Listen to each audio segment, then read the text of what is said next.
trans women are real women, and trans men are real men. Full stop.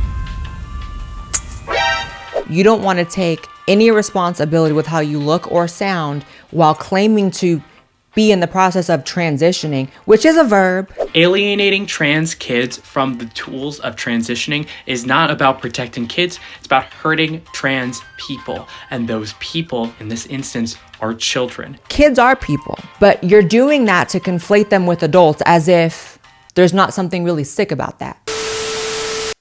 Just so we're abundantly clear, trans women are real women, and trans men are real men. Full stop. Who asked for that? I didn't ask for that. First of all, I know you don't really believe that. And if you do, I'm not going to say you're the dumbest person on the planet, but you had better hope the dumbest person does not die. I also don't really know how you could say that while blowing the most male-coded kiss I've ever seen in my life. Women, put it in the comments. This is how men blow a kiss at you across the bar, and they're always the fat, ugly ones, probably with greasy skin, probably balding. Ugh. It's nasty. This is like I was saying earlier in the podcast. Your refusal to integrate parts of who you are and accept them is going to have you looking crazy in public, saying the dumbest stuff in public, right? So for me, I have fully integrated. I have no issue with being male because it's just acknowledging it, right? But I get called the self-hating one. But these people are running from their truth so hard that they have to make video after video after video trying to convince somebody. Because if you were a woman, you wouldn't have to say it. Period. You would not have to say it. However, I think that if you want to be perceived as a woman a bit more often, hopefully, you know what I mean? Get a few people thinking you are at least. The pervert kisses, don't ever do that again. That triggered my fight or flight, and I'm through a screen right now. I would like a cookie. Excuse me. Yes, sir. Yeah, sorry. What kind of cookies do you have? Yeah, go take some. Thank you. Yes.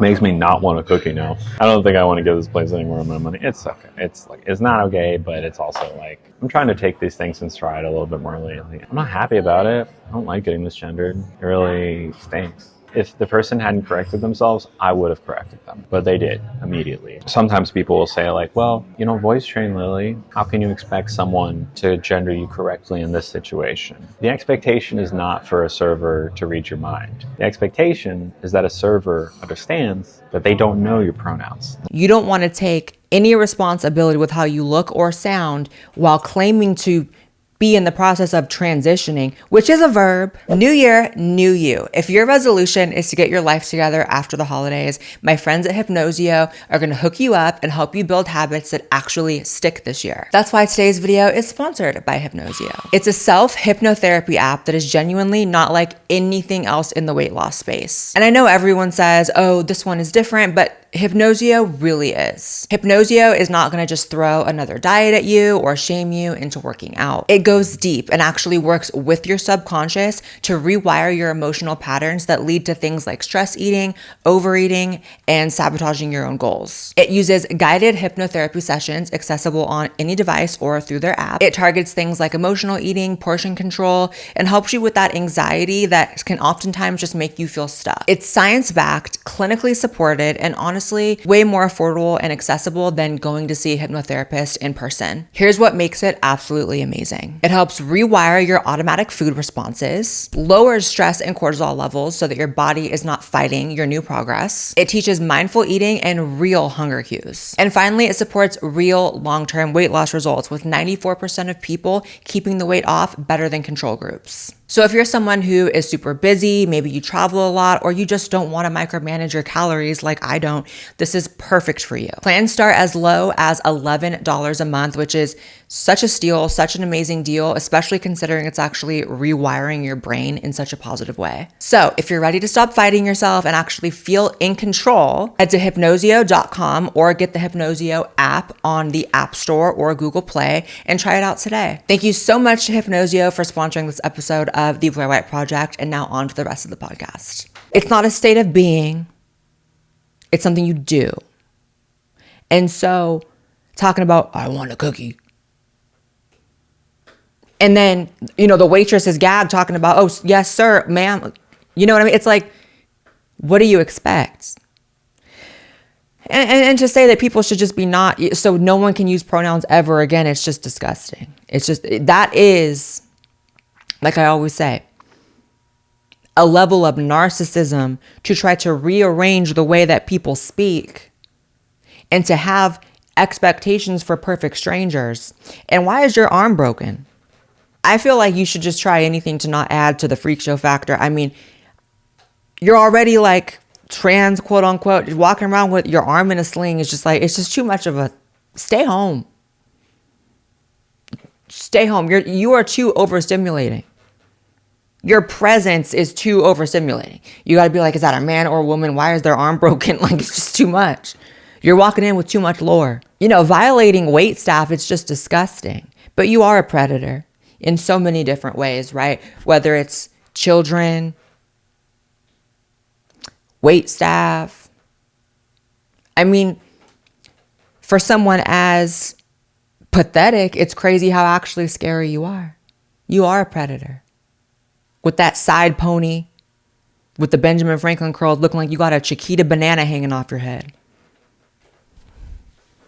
Imagine. Actually, that'd be cute. See, I could do a side pony.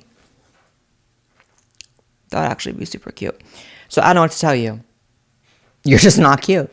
The House of Representatives just passed a bill that basically bans gender-affirming care for anyone under 18.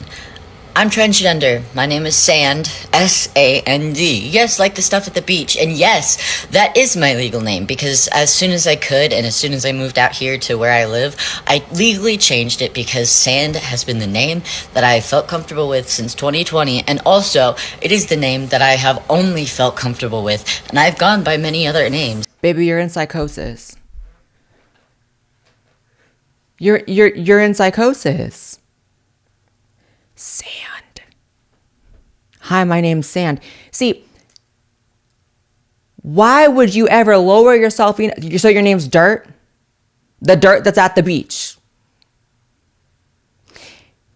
When you start actually looking at these people being like, what happened? You try to actually analyze the psychology of these people, you are naming yourself Dirt. That's what you think you are. See, when I chose the name Blaire, and I hate even comparing myself to, I hate making it about me. It's just to prove the point that like, it don't gotta be this way. Is my way perfect? No, but I'm not naming myself Dirt.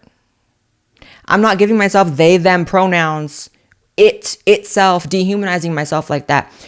When I chose the name Blaire, I was because like, that's a baddie name, right? Like it has power, it has flair, rhymes with Blaire. Like I didn't want to name myself some dumb shit. And so the fact that you went straight to Dirt, ashes to ashes, no, stop it. You did witchcraft on yourself. When you tell the universe, my name is Dirt, why would you feel like anything but that? But even more powerful than the universe is God. And not to be that bitch who talks about how God has a different plan for you, but he does. I do feel bad for this person. I really do. But the fact that you're up in arms about, transition being banned for minors is kind of like, this is clearly a person just like all these people who have really unhealed trauma. However, one thing about trauma, you are not allowed to spread that stuff. You are not allowed to spread your trauma like it is a virus, like you have the cold. Now you're fucked up too. You're not allowed to do that. So whatever happened that had you feeling so low that you named yourself Dirt, and clearly it happened before you were an adult as well, you can't spread that. That's why, never will you find me encouraging or telling anybody that trans is right for them because it's an individualistic thing. People talk about generational trauma. It's proof that trauma is contagious in your own family bloodline, in your own family tree. But we also have community trauma with each other, with people who are unhealed, trying to pass that off on others. And you can't accept that. That's where people have to get into a self-defensive posture. And sometimes that becomes an aggressive posture. This is what the trans community doesn't understand. It's all this, oh, we just want to be left alone. No, you're coming at people. When you're talking about we have to start sterilizing kids and cutting off kids' body parts, people are going to get in a self-defensive posture, and some of those people are going to get in an attack posture. You are putting people into fight or flight mode. And then you wonder why you're getting all this smoke. It's like, well, you could have not messed with kids too. Alienating trans kids from the tools of transitioning is not about protecting kids. It's about hurting trans people. And those people, in this instance, are children. People who want to alienate trans kids from the means of transitioning do not care about trans kids' mental health. They think that they are endemically wrong for feeling this way, that there is something mentally wrong with them for feeling as though they were born in the wrong body. And I think that would constitute as something wrong. I mean, if you really think you're born in the wrong body, for which y'all know, I hate that line. I hate that line because I've never felt that way, ever. I always knew I was supposed to be in this body. You know what I mean? Like, I never felt like I was higher than God. Like, oh, God, you made a mistake. No. Interesting how this person starts a video out talking about kids are people. Kids are people. But you're doing that to conflate them with adults as if there's not something really sick about that. Here's the thing. I just moved back to California. You guys know that. I went to go get a spray tan the other day, and the amount of waivers I had to sign to get a spray tan. And in the tanning booths, you can't even go in there if you're not even 18. So here in California, sanctuary state for trans kids, you can't get a tan if you're under 18, but you can remove your breasts. You can sterilize yourself. Make that make sense. You can't. This person is also just spreading their trauma. Maybe you wish you would have transitioned sooner. Oh well, no one cares. No one cares. Thank you so much to Hypnosio for sponsoring this episode of the podcast. Make sure you guys subscribe to this channel as well as my main channel. Follow me on TikTok, X, Instagram, all the things, and I'll see you in the next episode. Bye.